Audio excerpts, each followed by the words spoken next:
Halo anak-anakku kelas 4 semuanya, apa kabar kalian? Semoga kalian dalam keadaan baik dan sehat ya.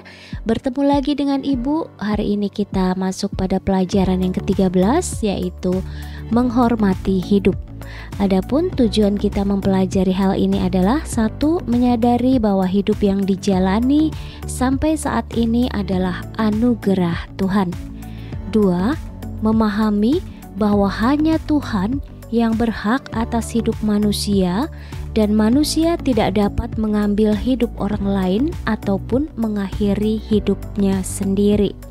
3. Menghormati hidupnya sendiri, orang lain, dan semua makhluk ciptaan Tuhan. Dan yang keempat, berdamai dengan semua orang. Baiklah, marilah kita mulai menyimak pelajaran kita kali ini. Anak-anakku yang terkasih, beberapa waktu terakhir ini di negara kita dikagetkan oleh beberapa pemberitaan di berbagai media, berita-berita yang sangat memprihatinkan seperti yang kita lihat dalam gambar ini, bagaimana tim penyelamat berusaha untuk menemukan korban maupun puing-puing pesawat Sriwijaya Air yang jatuh pada tanggal 9 Januari 2021 yang lalu. Luar biasa ya kerja keras mereka siang malam 24 jam nonstop. Berikutnya juga yang masih berita yang memprihatinkan yang baru-baru kita dengar, dan ini gambar ini diambil 3 hari yang lalu, di mana terjadi gempa di daerah Mamuju, dan ini tim penyelamat berusaha keras dengan luar biasa, mereka berjuang untuk menyelamatkan korban-korban baik yang sudah meninggal maupun yang masih terluka atau masih hidup. Mereka berjuang keras ya. Kemudian ini juga baru hari-hari ini juga, bahkan pada saat ini mereka sedang dalam proses evakuasi korban banjir yang terjadi di Kalsel, Kalimantan Selatan. Banjir besar yang menimpa mereka sungguh-sungguh memprihatinkan, merendam sekian banyak perumahan penduduk dengan banyak juga korbannya. Dan ini bagaimana tim untuk mengevakuasi, mencoba untuk menyelamatkan para korban banjir ini. Ini juga terjadi beberapa waktu yang lalu, di mana gunung meletus dan tim berusaha untuk menyelamatkan orang-orang yang berada di lereng gunung itu. Anak-anak, gambar-gambar tadi menunjukkan begitu berharganya hidup manusia, sehingga manusia atau sesamanya yang lain berusaha untuk sebisa mungkin membantu sesamanya yang sedang dalam kesulitan, terutama mereka yang tertimpa bencana. Semaksimal mungkin, sebisa mungkin, dengan segala kemampuan mereka berusaha untuk menolong. Mengapa? Karena hidup adalah anugerah Tuhan. Tuhan adalah pemilik kehidupan kita, dan hanya Tuhan saja, Tuhan Allah kita, yang berhak mengambil hidup kita manusia. Kita tidak punya hak untuk mengambil hidup orang lain maupun mengakhiri hidup kita sendiri. Betapa berharganya hidup yang Tuhan berikan kepada kita masing-masing. Nah, dalam 10 perintah Allah, perintah yang kelima di sana disebutkan jangan membunuh. Ada di dalam 2 loh batu yang Tuhan berikan kepada Musa. Hal ini untuk mengajak manusia bagaimana kita berjuang untuk menghormati hidup. Apa sih artinya menghormati hidup? Menghormati hidup berarti: 1. Melakukan sesuatu yang tidak merugikan badan dan jiwa sendiri dan orang-orang di sekitar kita. 2. Melakukan sesuatu yang berdampak baik, berakibat baik terhadap diri sendiri, sesama, maupun lingkungan alam sekitar kita. Dalam Injil Matius bab 5 ayat 21 sampai dengan 25, di sini Ibu menyajikan ayat-ayat tersebut nanti anak-anak silahkan kamu untuk membaca dengan baik perikop kitab suci ini ya. Ibu akan lanjutkan ke berikutnya berkaitan dengan perikop ini, yaitu disebutkan bahwa nenek moyang kita pernah mendengar firman, yaitu jangan membunuh. Mengapa? Karena kalau membunuh pada zaman itu pastinya akan mendapatkan hukuman. Yesus memberikan perintah supaya kita menghormati kehidupan orang dengan cara tidak melakukan pembunuhan fisik maupun psikis seseorang. Bahkan marah, menghina, mengejek pun termasuk membunuh. Tetapi apa? Membunuh perasaan orang tersebut. Maka anak-anak sekalian, jangan pernah melakukan hal-hal tersebut ya. Karena orang yang akan kamu marahin, kamu hina, kamu ejek, pastinya akan sedih. Mereka akan sakit hati. Dan bisa jadi mereka menjadi minder, menjadi putus asa. Itu termasuk membunuh psikis atau jiwa seseorang. Jadi, jangan pernah melakukan hal seperti itu ya.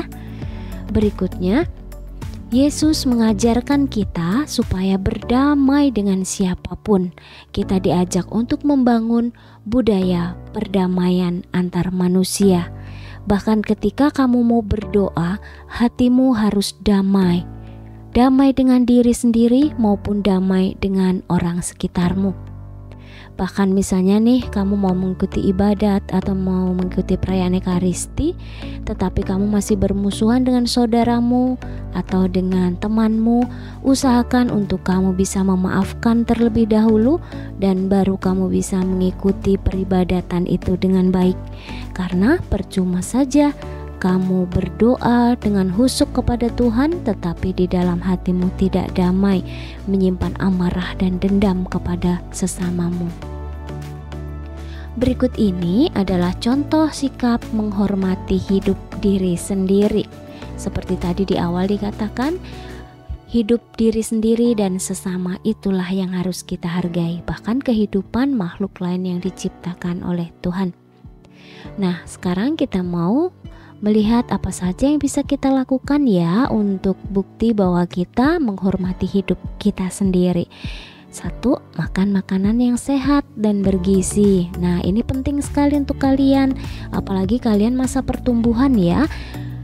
Sebisa mungkin usahakan untuk makan makanan yang sehat. Jangan hanya makan yang enak saja di mulut tapi kurang menyehatkan. Apalagi nih, supaya daya imunitas tubuh kamu semakin kuat, semakin bagus di masa pandemi ini, maka tetaplah makan makanan yang sehat dan bergizi ini ya. Berikutnya yang kedua, olahragalah dengan teratur. Tidak harus olahraga yang berat-berat. Olahraga ringan tetapi kamu lakukan secara teratur tiap hari, tidak harus lama-lama ya. Sekitar setengah jam sampai 1 jam, tapi kalau itu teratur kamu lakukan, itu membuat badanmu menjadi bugar dan pastinya kamu itu sehat kalau seperti itu ya. Yang berikut, yang ketiga yaitu istirahat yang cukup. Nih, bagi kamu yang masih suka begadang di malam hari, ini berarti kamu tidak menghormati hidupmu sendiri loh. Mengapa? Karena tubuh kita itu juga butuh istirahat. Ada jam-jamnya, tubuh kita ini sudah disetting nih sama Tuhan. Kapan saatnya istirahat, kapan saatnya beraktivitas. Jadi jangan kita maunya sendiri ya, mengatur hidup kita sesuka-suka kita, itu tidak baik. Jadi nanti kalau sehat kan kamu juga yang senang ya. Tapi kalau kamu muncul sakit ini, sakit itu, ya jangan nyalahin Tuhan. Tuhan sudah memberi kita akal budi ya, untuk kita bisa berpikir dengan baik, merasa dengan baik, khususnya dalam menghormati tubuh kita ini dengan memberikan istirahat yang cukup.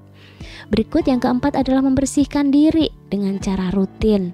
Mandi 2 kali sehari. Nah, ini dia nih yang kadang-kadang pasti kamu mau mandi dipanggil-panggil oleh orang tuamu berkali-kali. Ya bentar lagi, akhirnya gak mandi-mandi deh ya.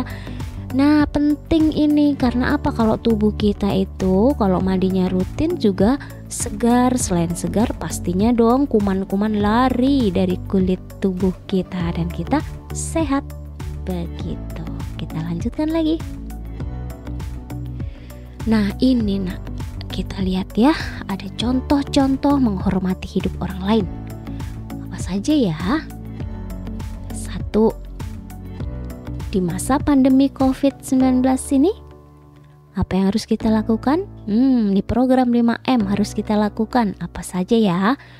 Memakai masker, kemanapun wajib ya. Rajin mencuci tangan, menjaga jarak, menghindari kerumunan, dan mengurangi mobilitas. Alias kita nggak keluyuran nih kemana-mana. Kita usahakan stay at home supaya kita sendiri sehat dan orang lain juga sehat. Yang kedua, berdamai dengan orang di sekitar. Nah, bagaimana caranya supaya kamu tetap merasakan dan menciptakan kedamaian dengan orang-orang di sekitarmu, baik itu saudara, orang tua, kerabat, tetangga, teman, dan banyak orang ya. Berikut, berkata-katalah dengan sopan dan santun. Supaya apa? Supaya kita bisa menghargai perasaan orang yang ada di sekitar kita.